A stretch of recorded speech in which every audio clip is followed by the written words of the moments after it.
everybody. Welcome to NAMM, the first day of NAMM.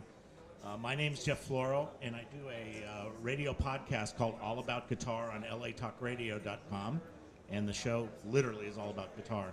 My guests here today have been on my show several times, very nice people, and a very interesting story with this guitar. This is an amazing guitar.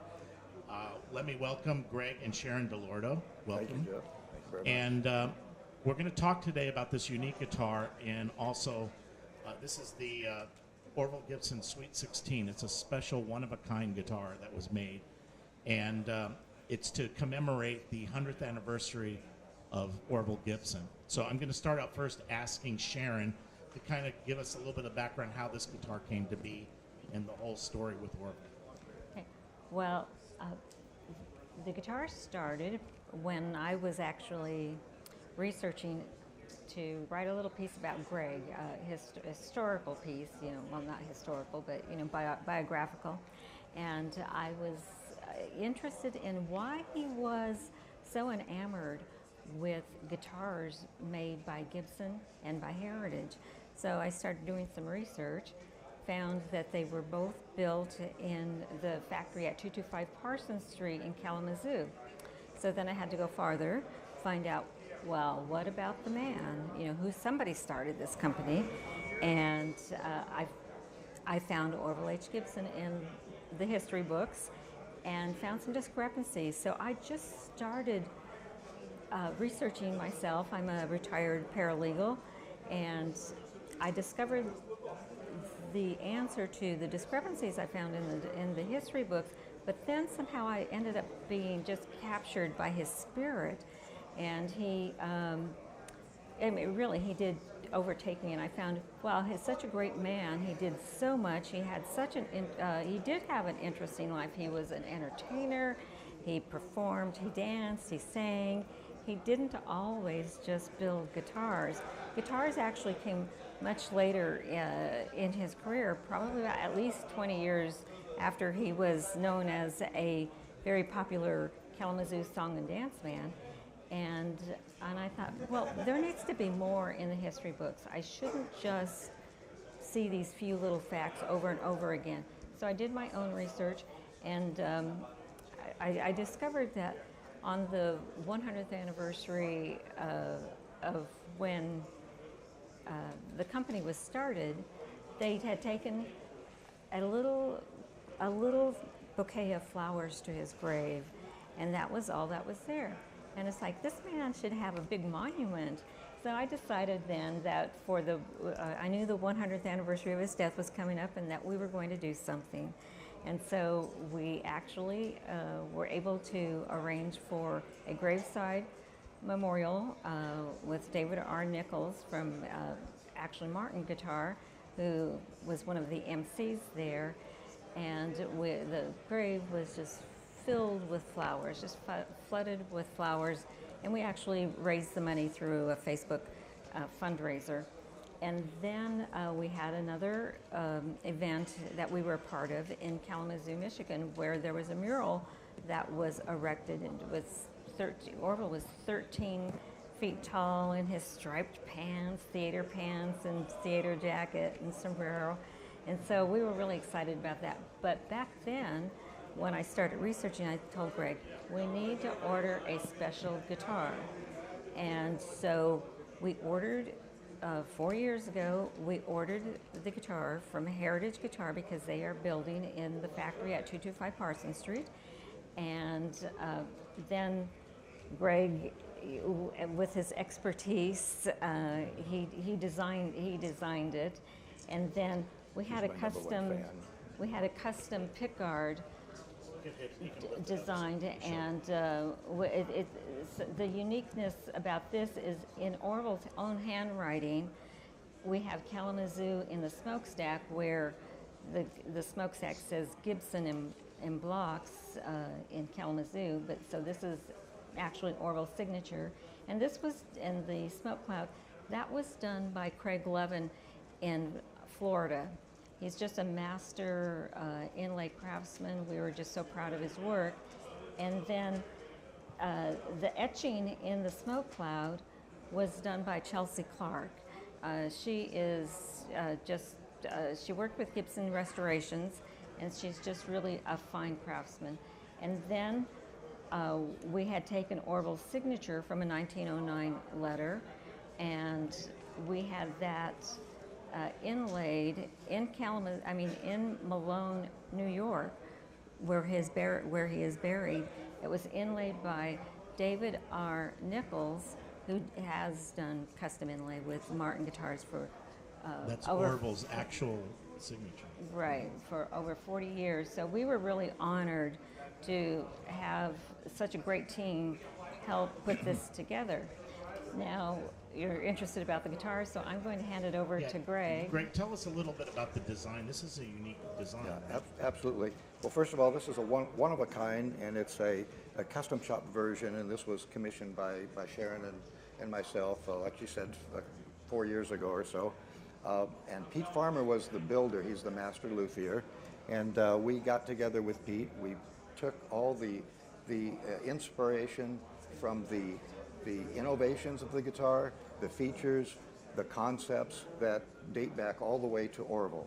And I can go over a couple of those different things, but basically it's an arch top.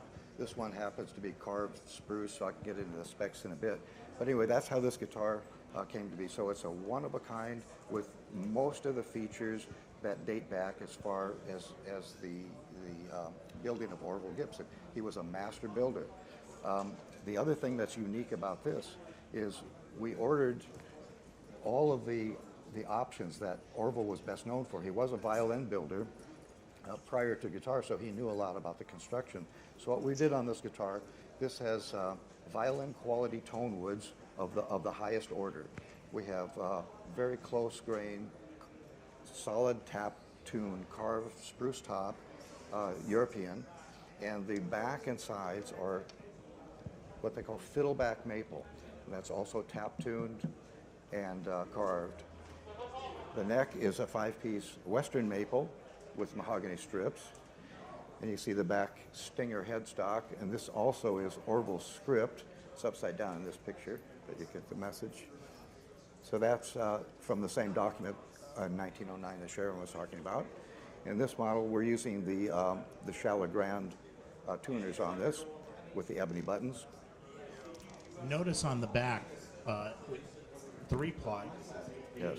Yeah, multiple bound. But look on the front, it's 5.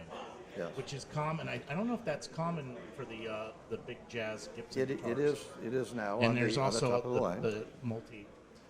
Right. If you look at the sides of the fretboard. But we ordered the fingerboard in a pristine ebony, grade 1, no inlays. So it just makes that very understated as far as the guitar. Not a lot of fancy scrolling or anything, but when you get to the pickguard, this is the center of this guitar as a tribute guitar. It's a one of a kind, like I mentioned. We're using an adjustable ebony bridge and tail. Tail is solid brass, gold plated. So these are the concepts that date back all the way to Orville Gibson. Yes, it's beautiful. Also notice that the F-holes are bound. That's a very... Absolutely. That's not common. It's just, and I've played it before. The neck is just like the classic old style Gibson L5 Super 400, that real nice, easy to play neck. That's, as far as specs, that's exactly what we did. This neck is a 25.5-inch scale, the 12-inch radius, 1 11/16 at the nut, and the 5-degree neck pitch, and a 17-degree headstock pitch. So you have tremendous down pressure, so that gives the guitar plenty of ring and sustain.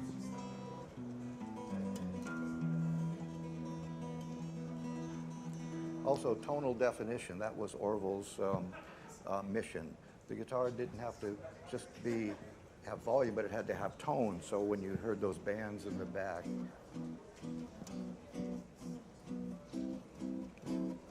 it had to be crystal clear, but the tonal definition is there.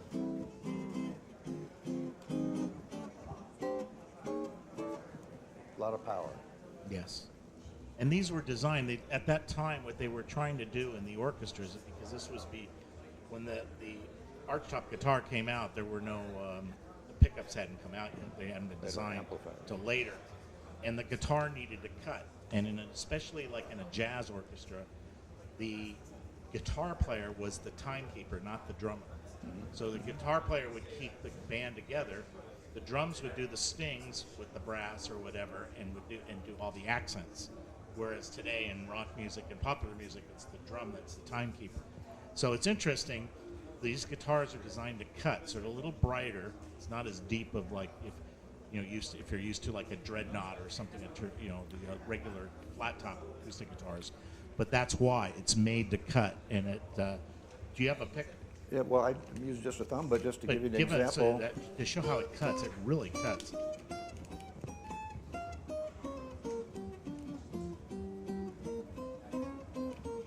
And it was later, like with artists like Charlie Christian, where they gave him a pickup, and then they started soloing, and then the guitar became a solo instrument. Right. It was primarily a rhythm. And that was really important to Orville. If you can imagine, he's in a theater and he's performing and he's playing his mandolin or guitar, and there's all these other instruments, and there was no amplification. So he made it his own personal mission to build and craft so that his instruments would cut across the auditoriums. Right. Yeah, and you can see it in the mandolins that he made, which was similar construction. It was a violin made as opposed to the teardrop, the big bold teardrops that were coming out of Europe. But also, too, he even with his banjos, the way they had the resonator set up, the banjos, the mandolins, and the guitars cut through. Were made to cut acoustically without electronics. Right, it's the cutting power, and also you have a well-rounded tone. Yeah. And that's the difference. If you have a guitar that cuts or projects, it still has to have the tone, and that was the difference. So when you're playing something, It's noisy here, but it's balanced. It's a balanced sound.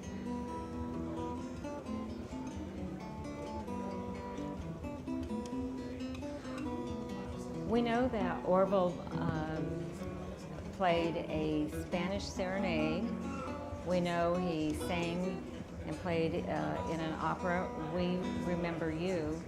And so that's what we have titled our project, is Orville H. Gibson, We Remember You, after a song he sang in 1903. And also, too, one of the things, like the old school guitars, this is a nitrocellulose finish. absolutely, So nitrocellulose it will. lacquer. I don't know if it's yellowing now, but it will eventually yellow. We ordered this with the cream binding Oh, okay. to start with, because it does take time for the nitro to age. So we ordered the cream binding, but it is nitro, and this finish is burnt amber, very violin. Yeah, and that was the nitrocellulose was popular in the 50s and 60s Gibson. That's part of the key. It definitely affects the sound. Absolutely, So- lets it ring. But this is it's a beautiful instrument, and a lot of people. Now, if I'm correct, it was Pete Farmer. Pete was the one Farmer that was built the it, builder, he's the master builder. and he was one of the original Gibson builders, right? Well, no, Pete would be in the next generation. Jim and Marv were under the original, but Pete learned under Jim and Marv, and he commissioned this. So the construction is very close to the original Gibson type specs. Exactly. Which is important because there is you try this neck, there's a reason why these guitars are popular. There's a reason why. Magic numbers. Yeah, the golden era of the Gibsons, like the L5s, the Super 400s. Exactly. I have a Barney Kessel, and the neck is to die for. It's one of the best Exactly. necks. They're just Absolutely. really made well. One of the interesting things about Pete Farmer is if you can take his lineage as far as where he has come from, and you can actually identify luthiers. So going back to Orville's time, so he has the privilege of working and building in the Kalamazoo factory, where the original people back in early 1900, they actually knew Orville, and so Orville's legacy really has continued. And if there's any doubt about Orville's legacy continuing, I urge you to stop by the Gibson rooms because they are, I believe, doing an excellent job of continuing the legacy of Orville and those vintage guitars, not just creating new things, but really holding true to what has made this industry. The tried and true. I don't think Orville could have ever imagined anything more than, you know, he might have people building guitars after him, but to have companies, have a company just go global. I mean, Orville was just this, he was like a tiny star in Kalamazoo, and he ended up becoming the supernova with the company when he sold it to the investors in Kalamazoo. And that is where, you know, current, you know, Gibson Brands Inc. is carrying that on. And then Heritage Guitars, they're right there in the factory in Kalamazoo. So Orville has two progeny in my mind. I think that he gave birth to two guitar companies. And not just that, because I think he really has inspired, and I think, you know, Gibson has inspired many people to become luthiers. And I just think just because, you know, we talk about Gibson Brands Inc. and Heritage of Kalamazoo, we have to really consider that there are so many other luthiers out there who were inspired because Orville started, and they continue Well, that the on. impact of Gibson guitars on music in general. I mean, and it's before popular music. Most people are thinking like late 50s, early 60s. We're talking the 30s and the 40s, the early jazz guys, which were the early session guys. A lot of those guys were jazz players. Barney Kessel, they were all doing sessions, and they were using these guitars. And Gibson worked with them to develop the technology. I mean, these guys would take out these guitars and play them in bands, especially the big band area, and that's where these guitars were finessed and what they are today. Because these jazz, especially the jazz guitars, the archtops, Gibson has it hands down. They're just made and they sound great, you know, even today. So it can't be understated how much of an impact in all forms of music that Gibson has done. So, but anyway, we're almost out of time. Can you give people some information if they want to learn more about what you're doing? Yes, you can go on Facebook. You can go to Orville H. Gibson, We Remember You, and you know, and please feel free to post any of your really great instruments on there. I welcome interaction there. And you can also go to DeLorto Guitar. DeLorto Guitar, Gregg talks about various instruments on that. So Gregg is just an evolution as well of Sharon's my number one fan. Of what Orville created and what he started. But I really would like for people to think about what can they do. We've done the 3 tributes with the graveside service, and in Kalamazoo erecting that mural, and you know this tribute guitar. So that was just how we honor the man, and I encourage people to think of ways they can honor the man if they love their instruments, if they love playing, if they love players. I'm not a musician, but Gregg is. Gregg's a great guitar player. And I have a concert in my home every single day, and I appreciate it. And there's no competition. I plan on never trying to play. But I think I have the guitar bug inspired by both my husband and Orville. So I just, write a song, play a song, remember him in a group. But let's not forget Orville H. Gibson, the man who founded 2 really great guitar companies. And check out we did a couple of shows with Gregg and Sharon on Orville Gibson. www.latalkradio.com and look up Jeff Floro All About Guitar. They're all in the archives. They're free to download audio, and we do have some of the videos up there from Facebook Live. And they brought in some interesting instruments, not just this guitar, but some of their harp guitars and some of the mandolins and stuff. It was really fascinating. So go to www.latalkradio.com. You can download the shows. They work really well in freeway traffic.